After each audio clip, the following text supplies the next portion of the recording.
Welcome to the Cozy Storytime, a peaceful place to unwind and relax. Before we begin, be sure to subscribe and like the video to get more soothing stories every night. So, where are you watching this from, and what are you doing right now? I hope you enjoyed this story. Now, take a deep breath, make yourself comfortable, and let's fall asleep peacefully together. This time I will tell you about a Norse mythology story entitled Ymir and the Birth of the Giants. Before the world had formed, before the stars had found their place in the sky, before the mountains stood and the rivers sang their endless song, there was only silence. An endless void. A great nothingness, where neither warmth nor cold, light nor dark, had yet been born. But in this vast emptiness, in the space between fire and ice, something stirred. This is the story of beginnings. The story of Ymir, the first being, born from the meeting of elements in a world yet unshaped. It is the tale of gods who rose from the silence, of a great sacrifice that gave birth to the land, the sky, and the seas. And it is the whisper of fate, woven into the very fabric of the world, where all things that rise must one day fall. Breathe in the quiet, let the past unfold like a dream, and listen to the tale of creation, where all things began. Before there was time, before the sky arched over the land, before even the stars were born to light the darkness, there was nothing.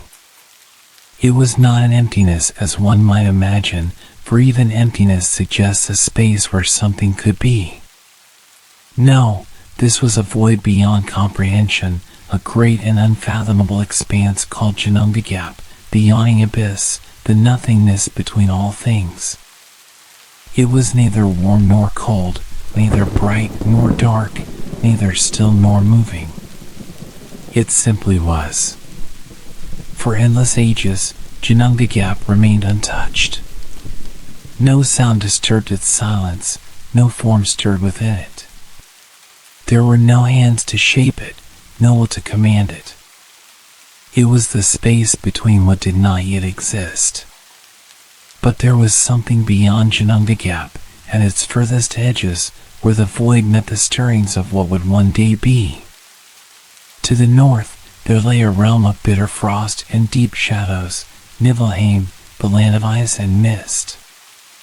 A world of frozen rivers and jagged glaciers, where the wind howled endlessly through caverns of rime and the air was thick with a freezing fog that never lifted.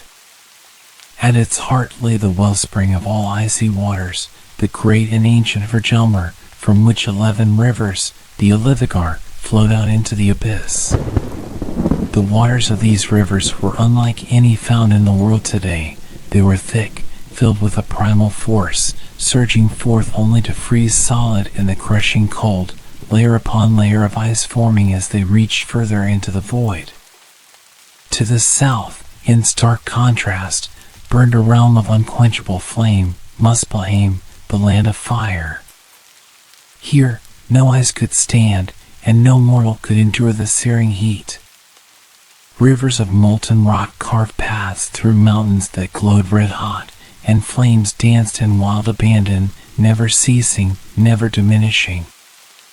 At the center of this inferno stood Surtur, the first and greatest of the fire giants, his blade of flame held ever ready. He stood watch over the fires of Muspelheim, knowing that one day they would consume all things, but that time had not yet come. For an eternity, these two realms remained apart, held at bay by the vastness of Ginnungagap. Ice to the north, fire to the south, and nothingness stretching between them. But even in stillness, time moves. The frozen rivers of Niflheim crept ever outward, their icy tendrils stretching into the void. The heat of Muspelheim flared and surged, its fiery breath expanding into the emptiness. Slowly, gradually, inevitably, the two great forces drew closer. The first encounter was not dramatic, nor was it even visible at first. It began with the faintest of whispers, a delicate wisp of heat curling into the cold void, a single drop of melted ice forming in the frigid dark. But this was enough. The ice of Niflheim cracked. The heat of Muspelheim surged forward, meeting the frozen air, and for the first time, something changed. Where fire and ice met, the ice wept, dripping slowly into Ginnungagap, forming puddles of water that were neither frozen nor boiling. These were no ordinary waters, but the first stirring of life itself. The warmth from the south did not destroy the cold from the north. Instead, it softened it, shaped it, awakened something within it. Drop by drop, the melting ice gathered, and within it, something stirred. It was not a thought, nor was it a shape at first. It was merely awareness, a presence forming within the water, an ancient stirring in the depths of what had never before held life. The puddles grew into pools, the pools into great lakes within the void, each carrying within it the potential for something new. And then, from the depths of this mingling of fire and ice, something rose. A shape began to take form, at first only a suggestion, a vague shadow against the nothingness. It moved, though it did not yet know what movement was. It breathed, though there was no air. And slowly, it began to take shape. From the melting ice, Ymir was born. He was vast beyond comprehension, greater in size than any who would come after him. His form was raw and unshaped, a being of pure force, both chaotic and ancient. He did not yet know himself, for he was the first of his kind, the first creature in all existence. His body was heavy, formed from the primal waters, and as he breathed, the sound of it echoed through the abyss, the first sound ever to exist in Ginnungagap. Ymir opened his great eyes, though there was nothing yet to see. He felt the cold upon his skin and the warmth in his veins, for he was born of both, a creature forged in the meaning of opposites. He moved, stretching limbs that had never before existed, shifting against the silence. For a time, Ymir simply existed. He did not question his place, for there was no knowledge yet of such things.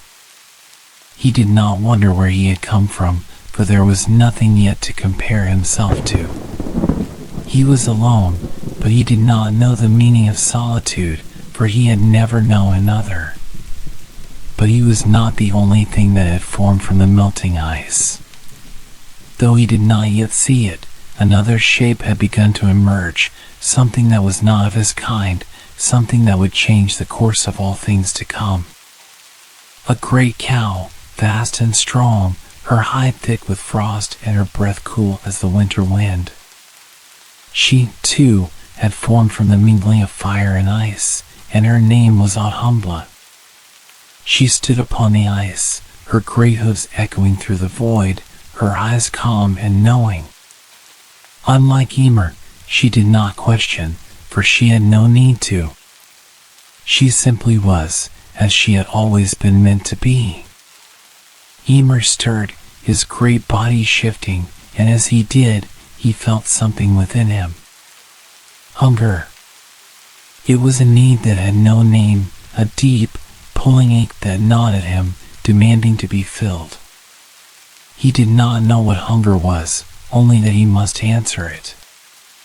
And so, as the great cow stood before him, he reached out and drank from her, taking into himself the nourishment that would sustain him. Audhumbla did not resist, for she had no reason to. She gave her milk freely, a river of life in the void, and Ymir drank deeply. As he drank, he grew. His vast body stretched, his limbs lengthened, his strength increased. And as he slept, something strange began to happen. From his body, from the heat and the cold within him, life began to stir once more. His flesh, shaped by the mingling of ice and fire, began to sweat. And from the sweat that pooled in the folds of his massive form, new shapes began to emerge, forms like him, yet not him. Without knowing it, without intending it, Ymir had become the father of a race. But that is another story, for another time. In the cold expanse of Ginnungagap, where the great and ancient void stretched endlessly between the realms of fire and ice, Ymir lay in slumber. His enormous body, formed from the mingling of Muspelheim's heat and Niflheim's frost, was vast beyond measure, stretching across the abyss like a great mountain of living flesh. The air around him was thick with the heavy silence of a world yet to be shaped, broken only by the slow, rhythmic sound of his breath, the first breath ever drawn by a living thing. Yet Ymir was not alone. The great cow-eyed Humbla remained by his side, her hoofs planted firmly in the frost-covered void, her breath misting in the chill air. She was as ancient as he, born from the same meaning of opposites, yet unlike Ymir, she did not question her existence. She simply was. Her great body, covered in thick frost-laden fur, stood unmoving, her head lowered as she searched for sustenance. Unlike Ymir, who drank from her endlessly flowing milk, Humbla did not require food as mortals would one day understand it. Instead, she sought nourishment in the ice itself. As she stood upon the frozen remnants of Niflheim's rivers, she lowered her great tongue and began to lick. The ice, thick with the frost of ages, yielded beneath her touch, melting away in slow, deliberate layers. With each pass of her tongue, the ice became smoother, revealing something hidden within its depths, something waiting to awaken. Ymir, in his sleep, stirred. The great warmth of his body, heated by the life flowing through him, caused beads of sweat to form along his immense limbs. The sweat gathered in the folds of his flesh, thick and heavy, pooling in the crevices of his vast form. And from this sweat, something began to take shape. It was a slow process, imperceptible at first, but soon Ymir's very being began to birth new life. His body, filled with the primal forces of the void, gave rise to creatures like himself, great, lumbering figures that emerged from his own essence. From the sweat beneath his left arm, a pair of forms took shape, a male and a female, both immense, their skin thick and rough like his own. And from the great folds of his legs, yet another being was born, a monstrous and powerful creature whose size nearly rivaled his own. These were the first of the Jotnar, the frost giants, mighty, ancient, and untamed. They stretched their limbs, their enormous bodies adjusting to the strange reality of existence. Their first steps sent deep echoes through Ginnungagap, their heavy breaths mingling with the slow rumbling of Ymir's own. They did not yet speak, for words had not yet been shaped in the world, but they knew one another in the way all creatures of the first dawn must, by the sheer force of their shared existence. Ymir opened his vast eyes, staring into the endless blackness that surrounded him. He could feel them, his children, his kin.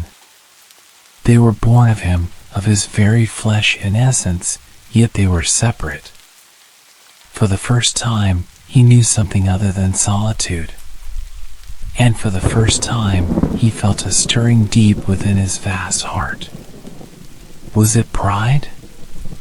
A sense of belonging? He could not yet name it, for he had no words. But he knew, in some deep and ancient way, that he was not alone. And in that knowing, something else began to form, something that was neither warmth nor cold, neither hunger nor satisfaction. It was a sense of possession. These beings were his. They had come from him, and they were bound to him, just as he was bound to the great void. He was the first, and they were his legacy, the ones who would follow him through the long and endless night of time. Yet, even as Ymir watched his own offspring take their first steps upon the cold ground of Ginnungagap, something else was stirring, something far older than even he. For Ahumbla, the great cosmic cow, had not ceased her task. Her great tongue scraped against the ice, her breath warm against the frozen surface, and beneath her careful touch, something else began to emerge. At first, it was nothing more than a shape, a dark outline in the frost, rough and indistinct. But as she licked, as the ice melted away, details began to emerge. The shape became clearer. The outline grew more refined.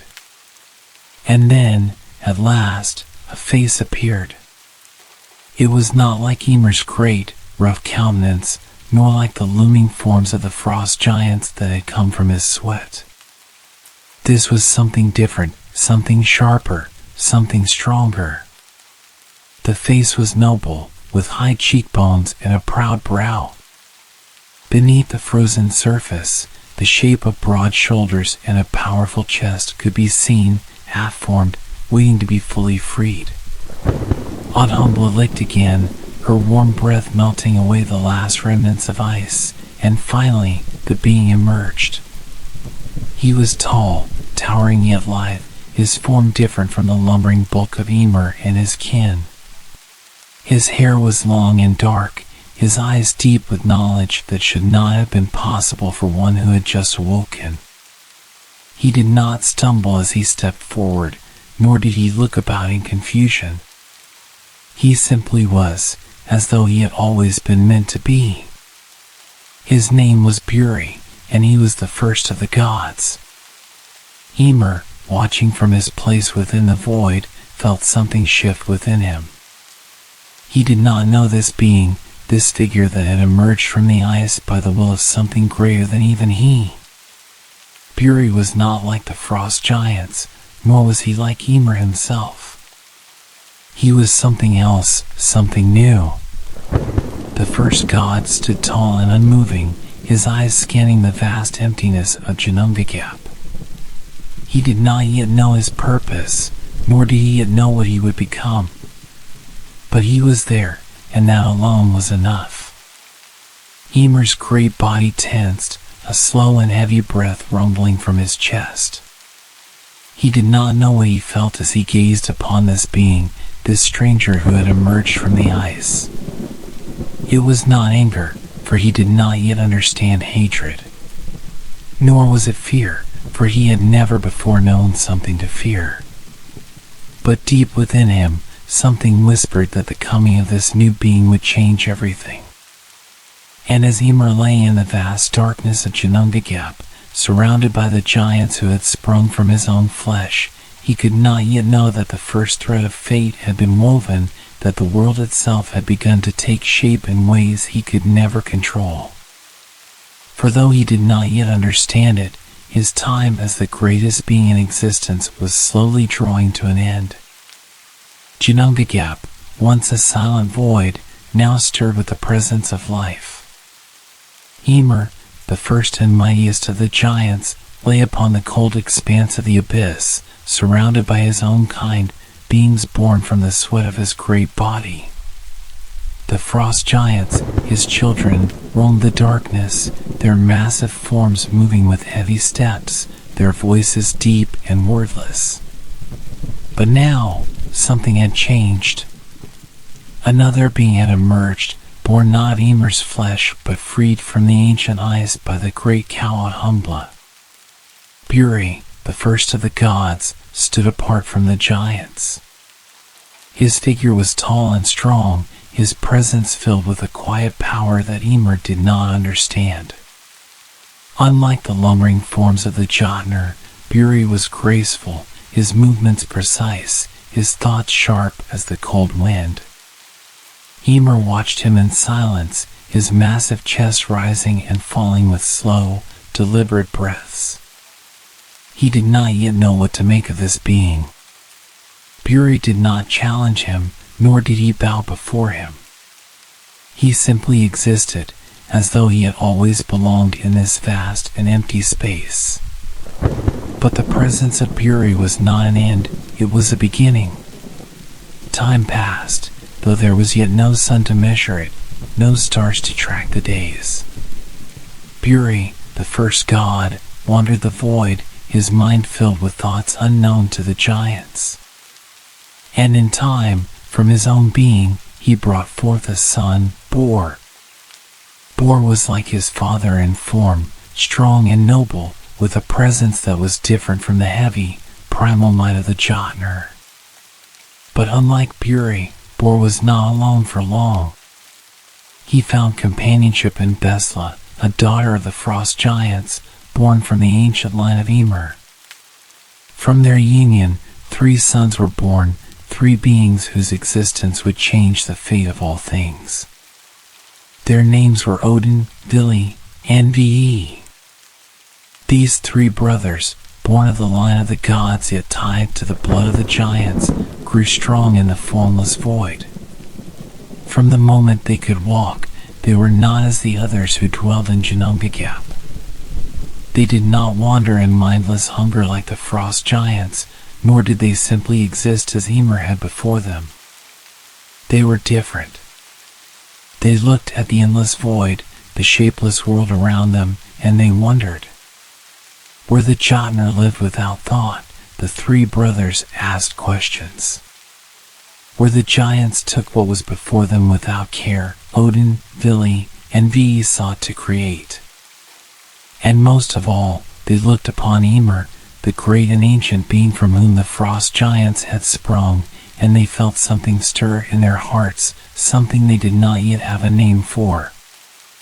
Odin, the eldest, was the first to speak of it. His voice, unlike the deep, rumbling growls of the giants, was sharp and clear. Ymir is mighty, he said, but he is a thing of the past. Vili and Ve listened, their thoughts aligning with his words. The world as it is, Vili agreed, is without order, without purpose. Ymir and his kind bring nothing but chaos. And from chaos, Ve said, nothing can be built. They did not speak of this before the frost giants, nor did they let Ymir hear their whispered thoughts. But within their hearts, a decision was forming, a decision that would bring an end to the age of the giants and begin something new. The death of Ymir. The 3 brothers watched him as he slept, his vast form sprawled across the abyss, his breath slow and heavy. The frost giants still walked the void, but they followed their own paths, mindless of what the young gods were planning. Odin stepped forward first, his eyes filled with something new, determination. We will make a world, he said. From Ymir? Vili asked, though he already knew the answer. Ve nodded. From his body, we shall shape all things. Ymir, the first of all beings, lay in the silence of Ginnungagap, unaware of what was coming.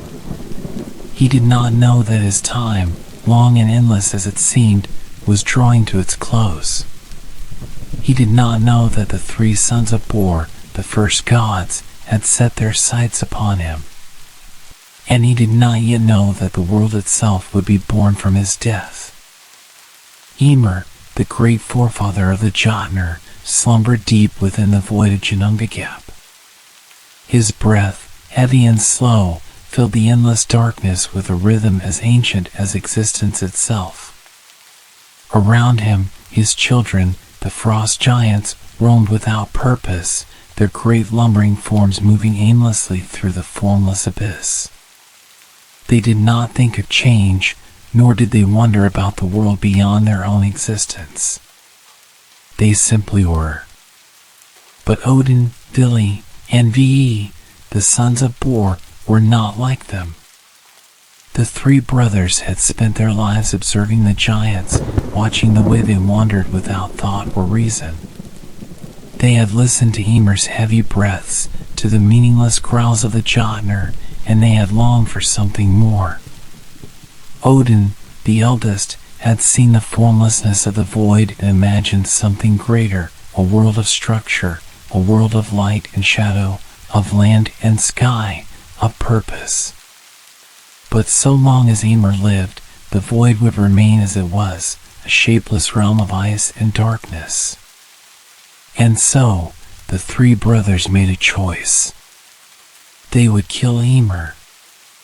It was a choice unlike any made before, for there had never been death. The giants existed as they always had, unchanging, without end. But Odin and his brothers knew that Ymir's life meant stagnation, and if there was ever to be a world, he could not remain. And so, in the depths of Ginnungagap, where the first whispers of fate had begun to stir, the gods moved against the first and greatest of giants. Ymir's sleep was deep, his body vast beyond measure. He was like a mountain resting in the void, his limbs sprawled across the darkness, his great chest rising and falling with the weight of eons. He did not stir as Odin, Vili, and Ve approached, their eyes sharp with determination. Odin, carrying a weapon forged from his own wool, a great blade of unknown origin, sharp as the biting wind, was the first to strike. The blade sank deep into Ymir's flesh, and for the first time in existence, blood was spilled. Ymir roared, his voice a terrible sound that shook the endless void, sending tremors through the ice of Niflheim and the flames of Muspelheim. His great limbs flailed, the force of his pain sending the frost giants into a frenzy. They howled in rage and confusion, for they had never seen their forefather wounded. They did not understand what had happened, only that their creator, their source, was in agony. Vili and Ve struck next, their weapons tearing into Ymir's flesh, opening great wounds that poured forth rivers of blood. His massive form convulsed, his breath turning to shuddering gasps as the life within him began to fade. And as Ymir fell, the world began to change. The blood that spilled from his wounds did not vanish into the void. Instead, it flooded Ginnungagap, rushing forth like a great and endless sea. It swallowed the frost giants, drowning them in an unstoppable tide. One by one, the Jotnar were swept away, their massive bodies sinking beneath the crimson waves. Their howls of confusion and rage were lost in the rising flood, their forms disappearing into the vast ocean of Ymir's lifeblood.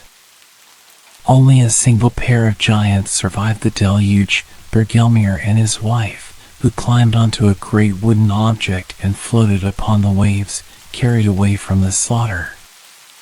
They alone would live to continue the race of the Jotnar in the world yet to come.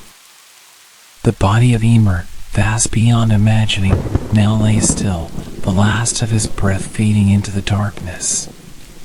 But Odin, Vili, and Ve did not stop to grieve, for they had not slain him in hatred. They had slain him to create. And so, with the lifeless body of the first giant before them, the three brothers began their great work. They took his massive corpse and shaped the world. The great and formless void of Ginnungagap, once filled only with ice and fire, was now awash in the blood of Ymir. His vast corpse, the first and greatest of all beings, lay lifeless, its immense form stretching through the abyss like a fallen mountain. Around him, the remnants of the frost giants had been swept away, their existence drowned in the tide of their forefathers' blood, save for one pair, Ymir and his wife, who drifted on the flood, the last of their kind. But Odin, Vili, and Ve, standing over the slain giant, did not stop to grieve or to dwell on what had been lost. They had not brought death into the world for its own sake, they had done so to create. And so, with the body of Ymir before them, the brothers set to work. Odin, the eldest and wisest, was the first to speak.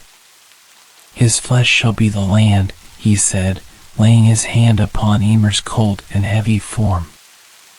And with those words, the brothers reached down and tore the flesh from Ymir's bones. They lifted great slabs of it, thick and heavy, and from these they fashioned the earth. Rolling hills, vast plains, towering mountains, all of these they shaped from the giant's skin and muscle, spreading it across the void where once there had been only nothingness. Vili, the boldest, stepped forward next.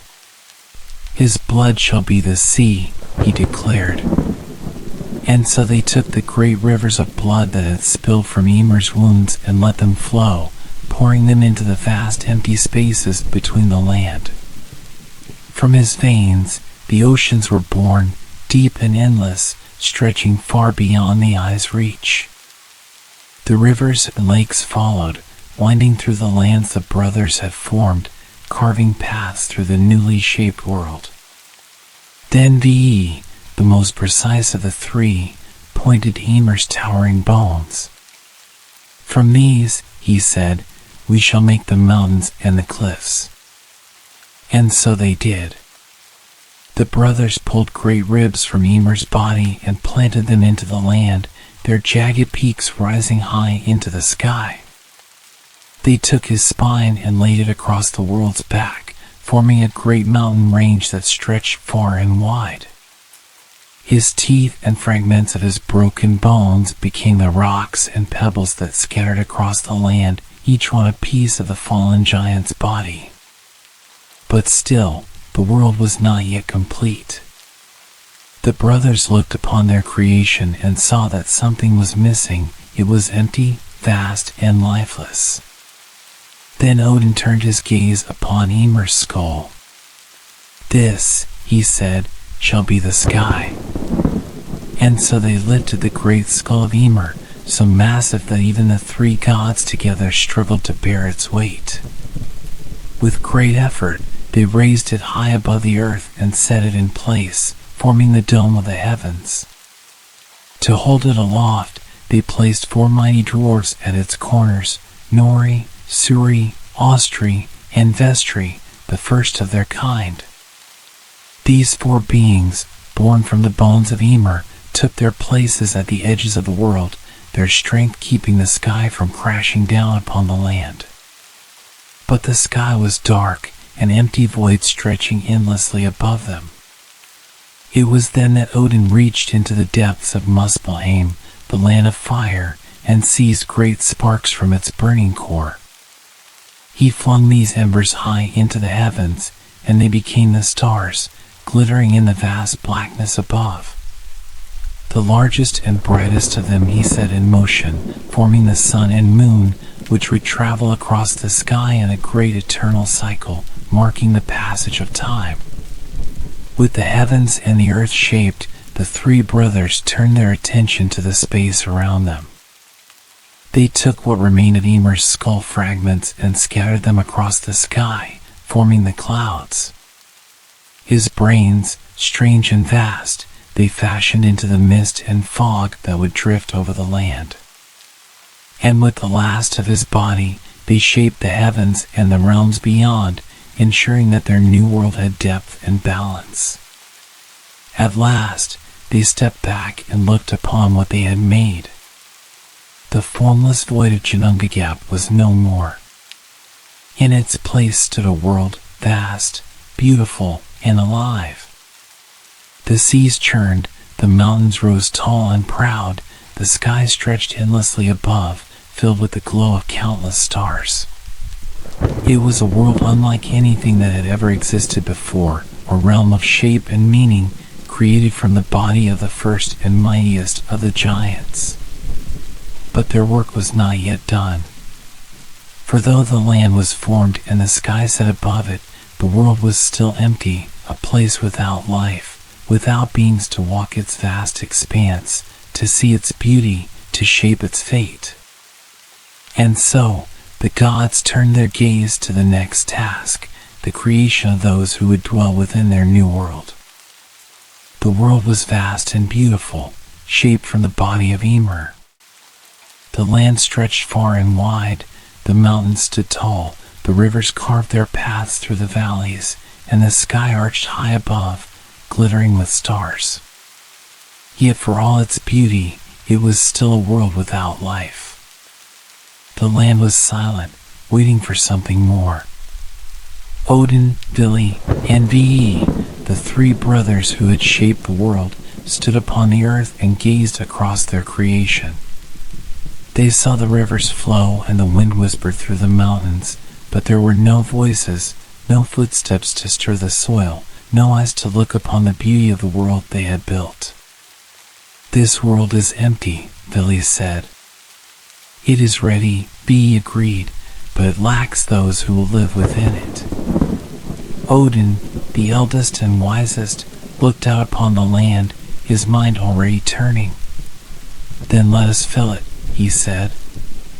And so, the three brothers set forth, walking across the land, deciding how best to shape the world's first living beings. The dwarves and the elves. Beneath the great sky, in the depths of the earth, something had already begun to stir. When the brothers had shattered Ymir's massive bones to form the land, fragments of his remains had fallen deep into the soil.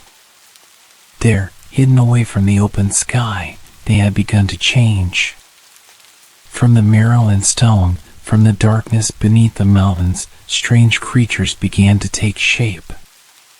Odin, Vili, and Ve looked upon them with curiosity. These beings, who had formed from the very foundation of the earth, were small but sturdy, their eyes gleaming like gemstones in the dim light. They were unlike anything the brothers had yet seen, clever, industrious, and filled with purpose. "These shall be the dwarves," Vili declared. And so it was. The gods gave these beings awareness and form, allowing them to walk and speak. They were craftsmen, born from the bones of Ymir himself, gifted with skill and knowledge of the earth. They would carve their homes deep beneath the mountains, working with stone and metal, shaping wonders unseen by those who dwelled above. But not all who had formed in the depths remained there. Some of these creatures, touched by the lingering essence of Ymir's lifeblood, became something different, lighter, more graceful, with beauty that shone like the first light of dawn. These beings, unlike their kin who chose the stone and darkness, would make their homes in the forests and glades, their spirits tied to the mysteries of the world above. "These shall be the elves," Ve declared.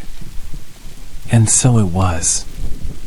The elves would take to the forests and meadows, dwelling in the hidden places of the world, their wisdom growing alongside the trees, their lives woven into the fabric of nature itself. But still, something was missing.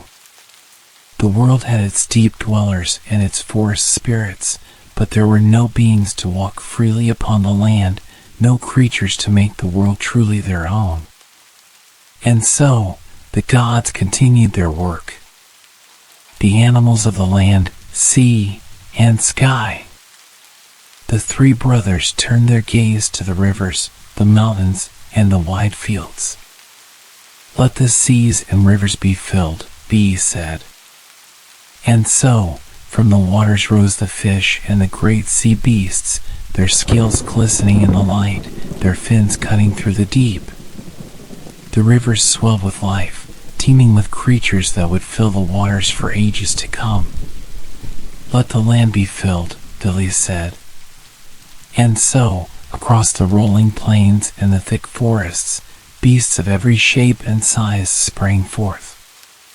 The deer and the wolves, the mighty bears and the swift-footed hares, all took their place upon the land, each creature crafted with purpose, each with a role to play. "Let the sky be filled," Odin said. And so, into the heavens rose the great eagles and the small songbirds, their wings stretching wide as they soared above the world, their voices breaking the silence of the skies. The world was no longer empty. It was alive. But still, the gods were not yet finished. For all the creatures they had shaped, there was none who could truly think and dream, none who could shape the world as they had, none who could look upon the heavens and wonder. And so, Odin, Vili, and Ve walked the land once more, seeking the final piece of their creation. The first humans. It was near the shore that they found them. Two fallen trees, their forms half buried in the sand, a mighty ash tree and a soft elm, their branches stripped bare by the wind. The three brothers stopped and gazed at them, and Odin's eyes shone with understanding. "These shall be the first of our kind," he said. The gods reached down and touched the wood, their power flowing into the lifeless forms. Odin gave them spirit, the breath of life, the unseen force that would set them apart from all other beings. Vili gave them understanding, the gift of thought, of wisdom, of the ability to learn and grow. Ve gave them form and senses, the strength to move, the touch of skin against earth, the voices with which to speak. And so, the two trees became the first humans, Ask and Embla, the first man and the first woman. They opened their eyes and looked upon the world, breathing in the air, feeling the soil beneath their feet. They were new, yet tied to the very foundation of the world, for they had been shaped from the same earth, the same power that had formed the land itself. Odin, Vili, and Ve looked upon them and were pleased. These, the first of humankind, would walk the land as its stewards, learning and shaping the world in their own way. They would build, they would create, and they would look to the sky with wonder, just as the gods had wished. With their work complete, Odin, Vili, and Ve stepped back and gazed upon all that had been made. The world was no longer silent. It breathed, it moved, it lived. The time of creation had ended. But the time of the gods, the time of rulers, battles, and fate had only just begun. The world was no longer empty. The land stretched wide, the seas churned, the sky glittered with stars, and life moved upon the earth. The dwarves carved deep into the mountains, shaping halls of stone and metal. The elves wandered through the forests, their voices blending with the rustling leaves. The beasts of the land, sea, and sky had taken their places, each thriving in their own way. And Ask and Embla, the first humans, had awakened, taking their first steps upon the soil. Yet, though the world was alive, it was still without order. Odin, Vili, and Ve looked upon what they had created and saw that it was vast and wild, without clear divisions. The land stretched endlessly, the sea rolled on without boundary, and the sky arched above, limitless. "This world must have structure," Odin said. "It must have realms, each with its own place and purpose." And so, the brothers set to work once more, dividing the world into 9 realms, each distinct and tied together by the great cosmic tree, Yggdrasil. The birth of Yggdrasil. In the heart of the world, the gods planted a mighty tree. Its roots burrowed deep, stretching far beneath the land, and its branches reached toward the highest heavens. This was Yggdrasil, the world tree, whose limbs would bind the realms together, a bridge between all things. From its roots, its trunk, and its branches, the gods shaped the 9 realms, each given its own space within the order of creation. Asgard, the realm of the gods. High above the world, in the highest reaches of Yggdrasil, the gods shaped Asgard, the realm of the Aesir. Here, they built their great halls, fortresses of gold and stone, where they would dwell as rulers of existence. Asgard was a place of strength and wisdom, the home of Odin and his kin, where the fate of the world would be decided. To reach it, the gods crafted a bridge of shimmering light, the Bifrost, the rainbow bridge, which stretched from the heavens to the earth below, connecting Asgard to the mortal world. Midgard, the realm of humans. Beneath Asgard, upon the land the gods had shaped from Ymir's body, lay Midgard, the realm of humans. It was the world of Ask and Embla, the first man and woman, and their descendants who would come after them. But Midgard was vulnerable. It lay between realms of power, where dangers lurked beyond the horizon. To protect it, Odin and his brothers raised a great wall of ocean encircling Midgard, shielding it from those who might seek to destroy it. Jotunheim, the realm of the giants. Beyond the boundaries of Midgard, past towering mountains and icy rivers, lay Jotunheim, the land of the Jotnar. Though many of Ymir's children had perished in the great flood, those who remained, descendants of Ymir and his wife, had carved out a home of their own. Jotunheim was a wild and untamed place, filled with great forests, jagged peaks, and endless storms. The giants who dwelled there were strong and cunning, ever watchful of the gods who had slain their ancestor. Though they were not all enemies, there was an ancient feud between the Aesir and the Jotnar, a rivalry that would shape the ages to come. Vanaheim, the realm of the Vanir. To the west of Asgard, another land took shape, Vanaheim, the home of the Vanir, gods of fertility, magic, and nature. The Vanir were powerful beings, different from the Aesir, their magic deep and mysterious. Though the Aesir and the Vanir would later become rivals in a great war, for now they existed as two separate tribes of gods, each ruling over their own realm. Alfheim, the realm of the Light Elves. In the radiant space just below Asgard, the gods shaped Alfheim, a land of light and beauty. It was given to the Light Elves, those graceful beings who had emerged from Ymir's bones. Alfheim was a place of ethereal beauty, filled with endless meadows, golden forests, and rivers of shimmering light.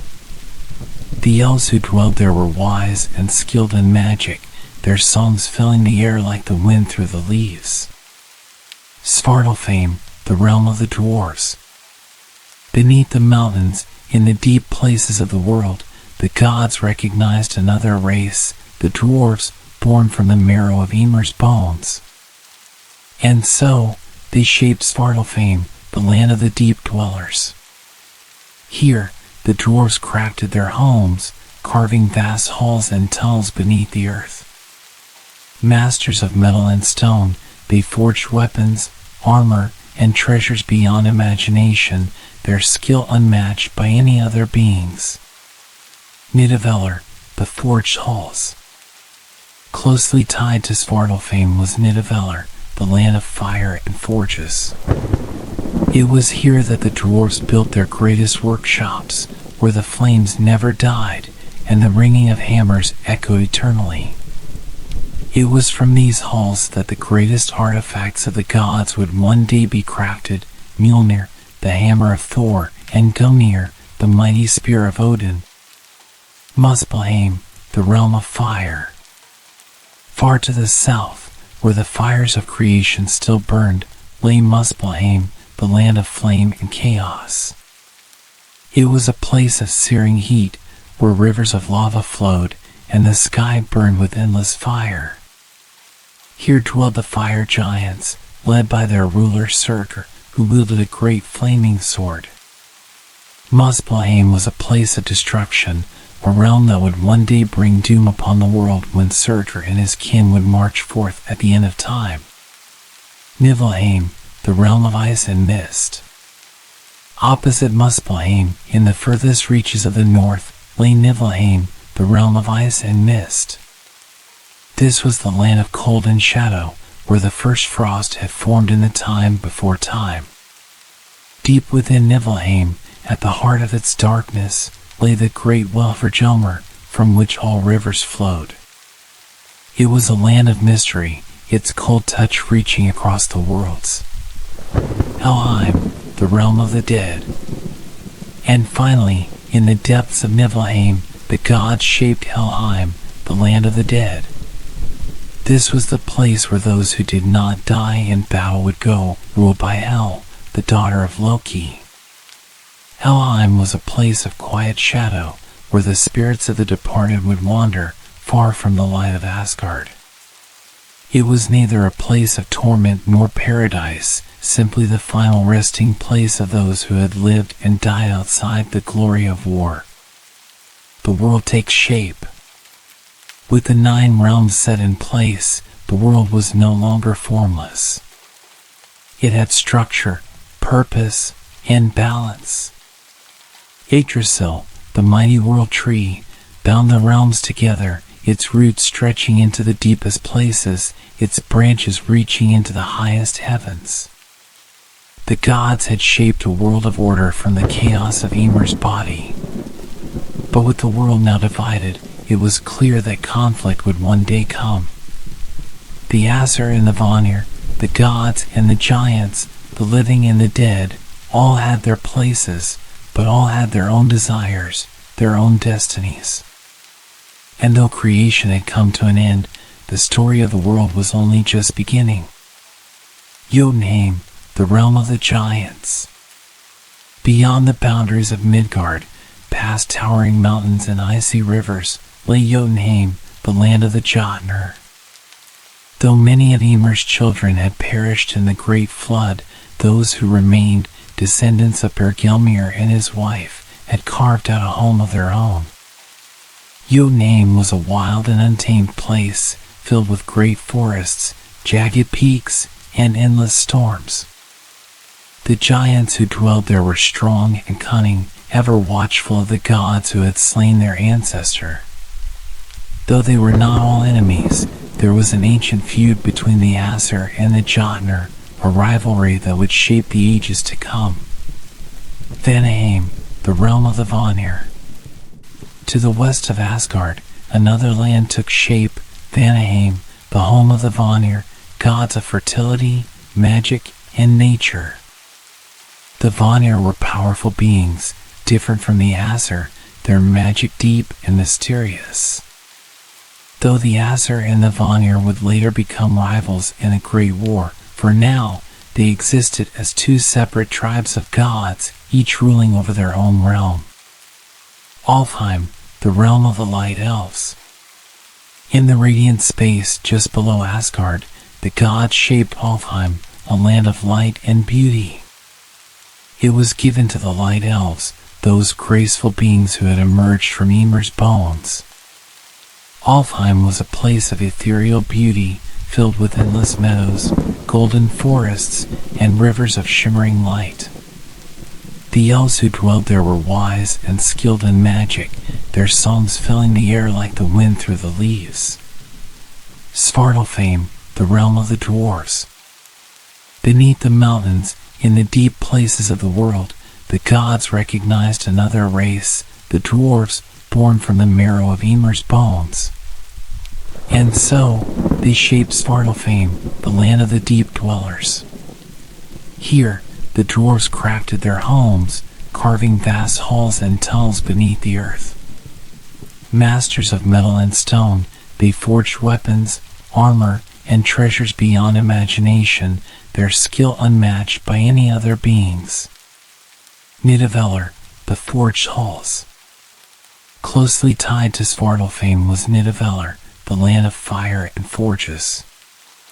It was here that the dwarves built their greatest workshops, where the flames never died, and the ringing of hammers echoed eternally. It was from these halls that the greatest artifacts of the gods would one day be crafted, Mjolnir, the hammer of Thor, and Gungnir, the mighty spear of Odin. Muspelheim, the realm of fire. Far to the south, where the fires of creation still burned, lay Muspelheim, the land of flame and chaos. It was a place of searing heat, where rivers of lava flowed, and the sky burned with endless fire. Here dwelled the fire giants, led by their ruler Surtur, who wielded a great flaming sword. Muspelheim was a place of destruction, a realm that would one day bring doom upon the world when Surtur and his kin would march forth at the end of time. Niflheim, the realm of ice and mist. Opposite Muspelheim, in the furthest reaches of the north, lay Niflheim, the realm of ice and mist. This was the land of cold and shadow, where the first frost had formed in the time before time. Deep within Niflheim, at the heart of its darkness, lay the great well for Ymir, from which all rivers flowed. It was a land of mystery, its cold touch reaching across the worlds. Helheim, the realm of the dead. And finally, in the depths of Niflheim, the gods shaped Helheim, the land of the dead. This was the place where those who did not die in battle would go, ruled by Hel, the daughter of Loki. Helheim was a place of quiet shadow, where the spirits of the departed would wander, far from the light of Asgard. It was neither a place of torment nor paradise, simply the final resting place of those who had lived and died outside the glory of war. The world takes shape. With the 9 realms set in place, the world was no longer formless. It had structure, purpose, and balance. Yggdrasil, the mighty world tree, bound the realms together, its roots stretching into the deepest places, its branches reaching into the highest heavens. The gods had shaped a world of order from the chaos of Ymir's body. But with the world now divided, it was clear that conflict would one day come. The Aesir and the Vanir, the gods and the giants, the living and the dead, all had their places, but all had their own desires, their own destinies. And though creation had come to an end, the story of the world was only just beginning. The world had been shaped. The 9 realms stood firm, woven together by the mighty roots and branches of Yggdrasil, the world tree. The gods sat upon their thrones in Asgard, watching over the lands below. In Midgard, Ask and Embla's children multiplied, spreading across the world, learning, building, and growing. The giants in Jotunheim stirred, ever watchful of the gods who had slain their ancestor. Deep in Svartalfheim, the dwarves toiled in their underground halls, crafting treasures and weapons beyond imagining. The elves of Alfheim danced in the light, while the shadows of Helheim whispered of things yet to come. It was a world balanced, yet fragile. And in the heart of the world, beneath the endless sky, beneath the deep roots of Yggdrasil, the 3 brothers, Odin, Vili, and Ve, stood in silence. They had created, but they knew that what was created would one day fall. For woven into the very fabric of the world was fate, and fate had already spoken of what was to come. The prophecy of Ragnarok. Even as they stood upon the land they had made, Odin, the wisest of the 3, felt a weight upon his heart. He had glimpsed the future in the whispers of the winds, in the shifting of the stars, in the words of the ancient seeresses who dwelled beyond time. And what he saw was destruction. He saw the end of all things. One day, the great wolf Ymir would break free from his chains. His jaws would stretch so wide that he would swallow the sky. The Midgard serpent, Jormungandr, would rise from the depths of the sea, coiling around the world, its venom poisoning the land and sky. The fire giant Surtur would march forth from Muspelheim, his sword blazing like the sun, setting the world aflame. And Odin himself would stand upon the battlefield, facing his doom as the wolf Ymir rushed toward him. This was Ragnarok, the twilight of the gods. Not even Yggdrasil, the great world tree, would be spared. Its roots would shake, its branches would tremble, and the 9 realms would fall. But Odin did not speak of these things to his brothers. Not yet. The weaving of fate. For though fate was woven, it was not yet fulfilled. There was time still. Time to build, to rule, to guide those who had been given life. Time to shape the future, even if the end was written in the stars. Odin, Vili, and Ve looked out upon the world one last time before they parted ways. Vili and Ve would fade into the myths of time, their names spoken of less and less as Odin, the All-Father, rose to prominence. For Odin would not sit idly by and wait for fate to claim him. He would seek wisdom. He would sacrifice for knowledge. He would learn the secrets of the runes, the whispers of the dead, and the hidden ways of magic. He would prepare for the day of doom, for Ragnarok. And so, with the realms in place, with life thriving across the world, the gods took their places in Asgard, ruling over creation, watching as time moved forward.